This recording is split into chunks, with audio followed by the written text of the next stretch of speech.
tell the Southeastern Governors, Southeastern Senators to do the needful. It's not somebody coming out on television to talk. They have to move to asorock. Tell the governments of the day the importance of releasing Nnamdi Kanu. Especially now that he's not feeling fine, having had problem.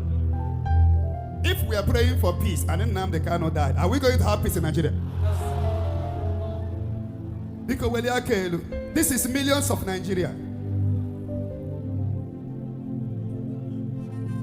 And this is millions, mammoth crowd. So we pray that this message will get to asorock. And then Nnamdi Kanu has to be released. Amen. Everything is negotiation. If terrorists, Boko Haram, can be negotiated, some of them are now giving baptism name.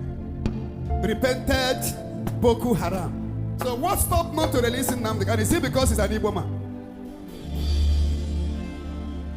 So we lift our hand and pray that the Southeasterners will do the needful. Amen. If Nnamdi Kanu is a Yoruba man, he will not be there. After all, Sunday Igboho was doing the same thing. When he was arrested, the Yoruba elders went. What is our Hanese doing? What is our senators doing? Governors doing?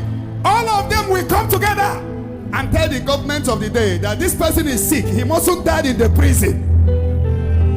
And we lift a hand. Anybody that will stand on the way of his release. You know, last time I prayed, I said I saw in the trance where he was sick and eventually released. They said I prophesied. I never prophesied that he's coming out on Christmas. I only said I saw him sick and eventually released. And that is what is about to happen now. So we lift a hand up and decree healing upon him and divine release.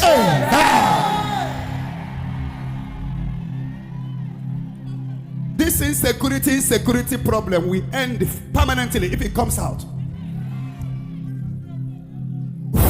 Power. I repeat again, if there are negotiations going on for Boko Haram that are terrorists, what happened to Mazi Nnamdi Kanu? We must stand firm to tell our governors, senators, or Hanese Igbo to come together. It's not somebody talking on television. No, he has to be released.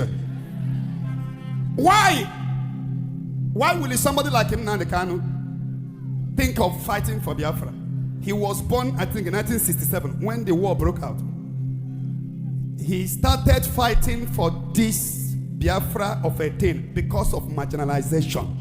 And nobody will take it away. No matter how you try to hide it, you cannot hide that Igbos are not marginalized in Nigeria. Every other region have 60 states. South, 6 states. Southwest, 6 states. North, all the whole north. Even one is 7 states. But in Southeast here, we have 5 states. Giving us 5 states is reducing the money that's supposed to come into the region. Reducing the number of senators we're supposed to produce. Reducing job. So we are marginalized. There is no marginalization that is more than that. We are the highest importers and exporters. But there is no seaport in the Southeast.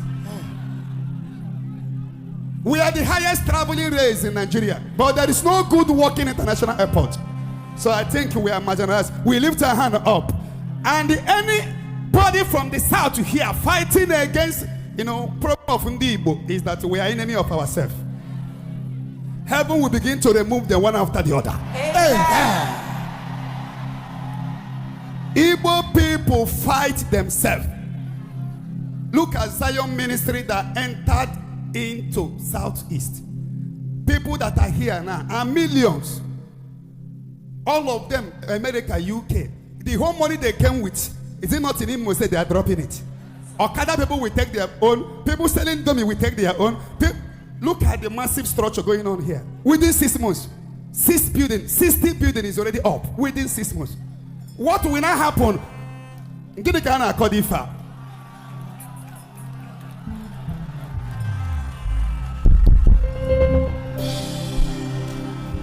Amen and amen. Amen. I understand you've tried to contact many leaders in the Southeast to take more public-facing action in support of Nnamdi Kanu's release. Have you been struck by their apparent lack of personal involvement and commitment to that cause? I'm not shocked, because I think on your show I once declared that Kanu's predicament, or his ordeal, is as a result of some persons in the Southeast who took a decision that his release would jeopardize their political career and future.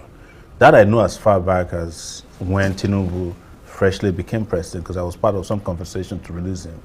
And they said at that time, Imo elections are coming. If it comes out, APC might not win. And subsequently, I realized that some of the communiques you see is just, word of mouth by day. When they go at night or when they meet Tinubu, it's likely that they have a different position.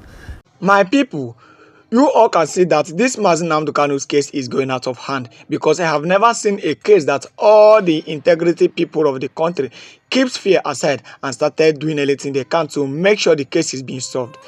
And some people may not understand what Evangelist Ebuka really mean in this video. What he really mean is that togetherness is the most source of victory. Meanwhile, he mean that all the Igbo top politicians should gather hand in one place and make sure that our brother that is in the prison suffering for what he did not do and also suffering from some sickness will be released before something strange happens to him.